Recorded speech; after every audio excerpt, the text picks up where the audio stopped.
Praise the Lord. சிலுவையின் நிழலின் சில நிமிடங்கள் இந்த நாட்களும் கூட வேதத்திலிருந்து ஒரு வார்த்தையை நான் பார்க்க இருக்கிறோம். ஆதியாகமம் 13ஆம் அதிகாரத்தில் 16ஆம் வசனம் எப்படியாவது சொல்கிறது, உன் சந்ததியை பூமியின் தூளை போல பெருக பண்ணுவேன். ஒருவன் பூமியின் தூளை எண்ணக்கூடுமானால் உன் சந்ததி என்னப்படும் அப்படின்னு சொல்லிக்கிறார். பாருங்க, குழந்தை பாக்கியமே இல்லை, வயசு 100 ஆயிட்டு.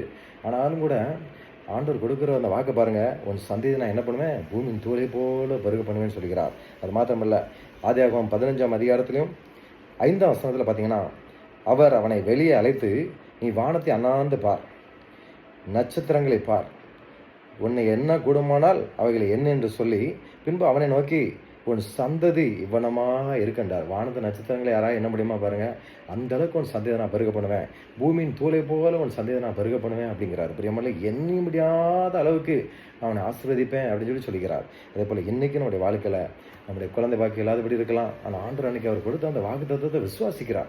இல்லை சரீரமெல்லாம் செத்து போனாலும், அதுக்குரிய காரணமே இல்லாட்டாலும் கூட, அற்புதம் நடக்கிறதுக்கான ஒரு அறிகுறி கூட இல்லைன்னா கூட ஆண்டவர் கொடுக்குற அந்த வாக்கை அவர் விசுவாசித்தார். பிரியமல்ல, இன்னைக்கும் கூட அந்த 6ஆம் வசனத்தில் பார்க்கும்போது, அவன் கர்த்தரை விசுவாசித்தான், அதை அவர் அவனுக்கு நீதியாக எண்ணினார் அப்படின்னு சொல்லி பார்க்குறோம். இன்னைக்கு நம்மகிட்ட ஆண்டவர் எதிர்பார்க்கறது ஒன்னே ஒன்று தான், நீ விசுவாசித்தால் தேவனுடைய மகிமை நீ காண்பாய். கடுகளவு விசுவாசம் தான் இந்த மலையை பார்த்து பயந்து போன்னு சொன்னால் அது அப்படியே ஆகும்னு சொல்கிறார். எனவே நம்மளும் விசுவாசத்தோடு இருப்போம். கர்த்தர் நிச்சயமாக கற்பத்தின் கனியை அவர் தருவார். என்னுடைய வாழ்க்கையிலும் கூட ஊழியத்தின் பாதையில் நிறைய இடங்களை நான் பார்த்துருக்கிறேன். 9 வருஷம் கற்பத்தின் கனி இல்லாமல், அதே போல் 8 வருஷம் 5 வருஷம் அப்படிப்பட்டவங்கெல்லாம் ஜெபம் பண்ணும்போது ஆண்டவர் மேலே விசுவாசத்தோடு இருக்கிறாங்க. நான் டாக்டராக என்னத்தை போய் பார்க்க, ஆண்டருடைய வார்த்தையை நான் நம்பியிருக்கிறேன், கர்த்தர் நிச்சயமாக தருவார் எனக்கு அப்படின்னு சொல்லி நிறைய பேர் அதை நம்பியிருக்கிறாங்க. ஆனால் அன்றைக்கி நிறைய பேர் நல்ல 1க்கு 2 குழந்தைங்களை ஆண்டர் கொடுத்து சந்தோஷமாக இருக்கிறாங்க. எனவே இதை பார்த்துக்கொண்டு உங்களுடைய வாழ்க்கையிலும் கூட அவர் ஆபிரகாம் எப்படி அந்த வாக்கு தத்துவத்தை விசுவாசித்தாரோ அதே போல் நீங்களும் விசுவாசிங்க. உங்களுடைய வாழ்க்கையில் கர்த்தர் இல்லாதவன் ஆசீர்வாதத்தை நிரப்புவார். பூமியின் தூளை யாராலும் எண்ண முடியுமா, வானத்து நட்சத்திரங்கள் யாராலும் எண்ண முடியுமா, அதே போல் நம்முடைய வாழ்க்கையிலும் கூட அவர் ஆசீர்வாதத்தையும் தருவார். கற்பத்தின் கனியையும் கர்த்தர் தந்து பல மடங்கு நம்மளை ஆசீர்வதிக்க போகிறார்.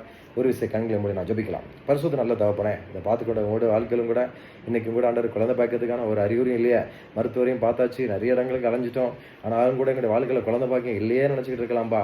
ஆண்டவரே, நீ விசுவாசித்தால் தேவனுடைய மகிமை நீ காண்பா என்ற வார்த்தையின்படி அன்னைக்கு ஆபிரகாம் விசுவாசத்தான் அப்பா. அதனால் ஆண்டவருடைய வாழ்க்கையில் ஆண்டவர் எண்ணி முடியாத ஆசீர்வாதத்தை நீர் கொடுத்திருக்கிற கடற்கரை மணலத்தனையாக இன்னைக்கு நாங்கள் ஆபிரகாமுடைய சந்ததின்னு சொல்லத்தக்கதாக நீர் அந்த அளவுக்கு சந்ததியை பெருகு பண்ண தேவன்.